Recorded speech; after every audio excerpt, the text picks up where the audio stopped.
চলতি সেপ্টেম্বর মাসের মধ্যেই বন্যায় ক্ষতিগ্রস্তরা আর্থিক অনুদান পাবেন। করিমগঞ্জে উপস্থিত হয়ে মন্তব্য করলেন মন্ত্রী অতুল বরা।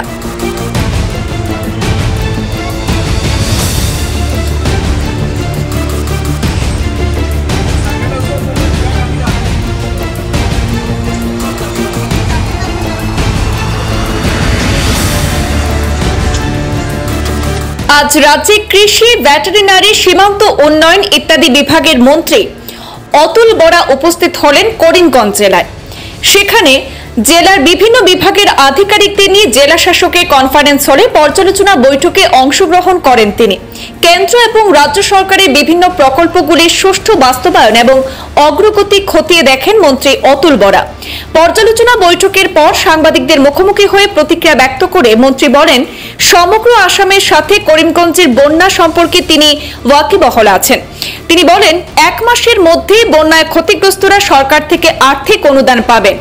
এই সভায় অন্যান্যদের মধ্যে উপস্থিত ছিলেন সাংসদ কৃপানাথ মালা, করিমগঞ্জের জেলা শাসক মৃদুল কুমার যাদব, পুলিশ সুপার পার্থ প্রতিম দাস, বিধায়ক কৃষ্ণেন্দু পাল, বিধায়ক সিদ্দিক আহমদ, বিধায়ক বিজয় মালাকার, জেলা বিজেপির সভাপতি সুব্রত ভট্টাচার্য, অগপ দলের জেলা সভাপতি মোজাক্কির হোসেন ও জেলা প্রশাসনের বিভিন্ন আধিকারিকগণ অংশগ্রহণ করেন এই পর্যালোচনা বৈঠকে। আজি আমি 2 ঘণ্টা সময় আমি রিভিউ কৰিলোঁ। সম্মানীয় সাংসদ কৃপানাথ মালা ডাঙৰীয়া আৰু আমাৰ 3গৰাকী লগতে আছে সন্মানীয় বিধায়কসকলৰ উপস্থিতিত জিলা আয়ুক্ত, আৰক্ষী অধীক্ষক আৰু প্ৰশাসনৰ জ্যেষ্ঠ বিষয়া আৰু প্ৰতিটো বিভাগৰ বিষয়া ইয়াত উপস্থিত আছে। প্ৰতিটো বিভাগৰে আমি খতিয়ান ল'লোঁ আৰু কামখিনি যাতে টাইম মতে হয়, কামবোৰ যিটো টাৰ্গেট দিয়া থাকে সেইমতে হয়, সেইখিনি কৰিবৰ কাৰণে তেওঁলোকক আমি কৰোঁ। মাননীয় মুখ্যমন্ত্ৰীয়ে আমাক বৰাকলৈ পঠাইছিলে। বৰাকৰ 3খন জিলাতে আমি ৰিভিউ কৰিছোঁ। যোৱাকালি কাছাৰ আৰু আজি দুপৰীয়া বহুত হাইলাকান্দি আৰু এতিয়া ইয়ালৈ আহিছোঁ। তো এই কথা আপোনালোকেও নিশ্চয় দেখিছে যে পূৰ্বতে বৰাকৰ উন্নয়ন আৰু আজি বৰাকৰ এখন নতুন ছবি। 2016 চনৰ পৰা ইয়াত উন্নয়নৰ মুখ দেখিছে বৰাকবাসীয়ে, কৰিমগঞ্জৰ ৰাইজে দেখিছে। আৰু 2021 পৰা মাননীয় ডক্টৰ হিমন্ত বিশ্ব শৰ্মালৈ মুখ্যমন্ত্ৰী হোৱাৰ পাছত বিকাশ যে ত্বৰান্বিত হৈছে সেয়া অতি স্পষ্ট।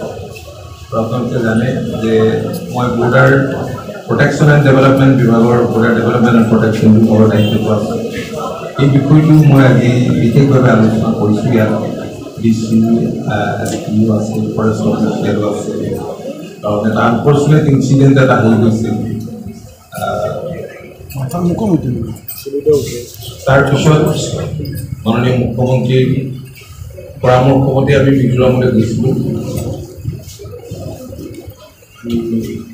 বুজাবুজিৰ এক চুক্তিটো স্বাক্ষৰ কৰিছিলোঁ। তাৰপিছত কেইবালানিও আলোচনা হৈছে। আজি প্ৰায় এমাহমানৰ আগতো আমি গৈছিলোঁ মুখ্যমন্ত্ৰীৰ পৰামৰ্শ। গতিকে বৰ্ডাৰত যাতে পিছ শান্তি যাতে অটুট থাকে আৰু উন্নয়ন ডেভেলপমেণ্ট যাতে ধাৰাবাহিকভাৱে হয় আৰু এনক্ৰ'চমেণ্ট যাতে নহয়, সেই দিশটোৰ প্ৰতি চকু ৰাখিবৰ কাৰণে আমি গৈছোঁ। দেখা গৈছে আমাৰ ইতিমধ্যে বৰাকত কেইটাবাৰ হৈছে ফ্লাড ইফেক্টেড হৈছে। এই ক্ষেত্ৰত বহু মানে কৃষকসকলৰ ক্ষতিগ্ৰস্ত হৈছে, বিশেষকৈ পাতাকান্দি আৰু চাব কৰিমগঞ্জৰ ভিতৰত। মই জানিব পাৰিছোঁ যে 2000 হেক্টৰ ছাবমাৰ্জ হৈছিল। কাৰণ আমি জানো যে প্ৰত্যেক বছৰে বানপানী হয় আমাৰ ৰাজ্যখনত। এইবাৰ 34খন জিলাত হ'ল আৰু তাৰ কাৰণে আগতীয়া প্ৰস্তুতিও থাকে। আমি কমিউনিটি নাৰ্চাৰী আমি কৰিছিলোঁ। আমি জানো যে যিমানখিনি মাটিত কমিউনিটি নাৰ্চাৰী কৰা হৈছিল, কাৰণ ইয়াত 5টা ৱেভ হৈ গৈছে, আপোনালোকে নিজে কৈছে, সেইখিনি ছাফিচিয়েণ্ট নহ'ব সেইখিনি কঠিয়াই। তাৰ কাৰণে আমি বিনা 10, বিনা 11 জাতীয় আমি বীজো আমি খেতিয়কৰ বাবে আমি যোগান কৰিছোঁ। আৰু ইয়াৰ উপৰিও আপোনালোকে জানে ডিজাষ্টাৰ মেনেজমেণ্টৰ পৰা এই সময়ত যথেষ্টখিনি ফাৰ্মাৰ্ছখিনিও ছাপোৰ্ট পাইছে বা অন্যান্য যিবিলাক আমাৰ ক্ষয়ক্ষতি হৈছে এইবিলাকৰ কাৰণেও মুখ্যমন্ত্ৰী ডাঙৰীয়া প্ৰতিটো মন্ত্ৰীসকলক বিভিন্ন জিলালৈ পঠাইছে আৰু তাৰ সঠিক এছেছমেণ্ট হৈছে।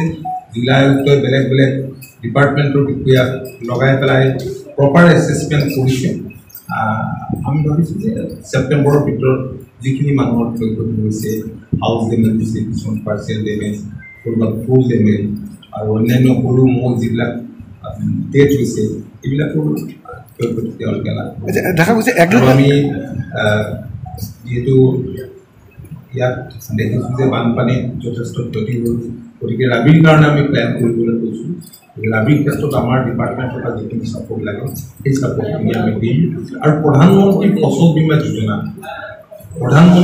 বীমা যোজনাটো পপুলাৰ কৰিবৰ কাৰণে আমি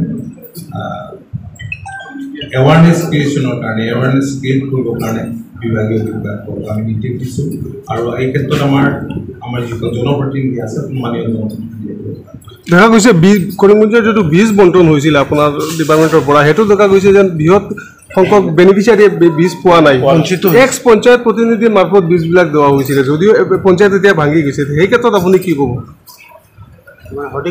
এটা কথা কৈছে মই সেইটো নাজানো মই গম পোৱা নাই কিন্তু কৈছে যে বীজবিলাক অলপ আগতীয়াকৈ দিব লাগে সেই কথাখিনি আমাৰ সন্মানীয় বিধায়কসকলেও কৈছে টাইমলি বীজটো দিব লাগে আৰু তাৰ কাৰণে আমি চেষ্টাও কৰি আহিছোঁ যোৱা সময়ছোৱাত বীজখিনি যাতে টাইমলি পায় লিংক কম্পনেণ্ট যাতে টাইমলি পায় কাৰণ এগ্ৰিকালচাৰটো হৈছে ছায়েন্স গতিকে এটা সময়ত বীজ দিয়ে এটা সময়ত লিংক কম্পনেণ্ট দিলে কাম নহয় সেইখিনি আমি আমাৰ চৰকাৰ অহাৰ পাছত আমি যথেষ্টখিনি এইখিনি ঠিক ঠাক কৰিবৰ কাৰণে চেষ্টা কৰিছোঁ আৰু এই বিষয়টো মই অৱগত নহয় আপুনি যিটো আচ্ছা এটা হৈছে এগ্ৰিকালচাৰেল ছাৰ্ভিচ গ্ৰুপ যিটো আছে এইটোৰ কামটো কি আৰু এইটোৰ কোনো গভৰ্ণমেণ্ট নটিফিকেশ্যন আছে নেকি কিন্তু এগ্ৰিকালচাৰেল ছাৰ্ভিচ গ্ৰুপ যিটো বনোৱা হৈছে আমাৰ বিভিন্ন কোনো ডিষ্ট্ৰিক্টো আছে এগ্ৰিকালচাৰেল ছাৰ্ভিচ গ্ৰুপ আৰু ইয়াত আমাৰ কিছুমান ফাৰ্মাৰ্ছ প্ৰডিউচাৰ্ছ কোম্পানী আছে FPC আছে FPC MOBCDত FPC হয় নাবাৰ্ডৰ জৰিয়তে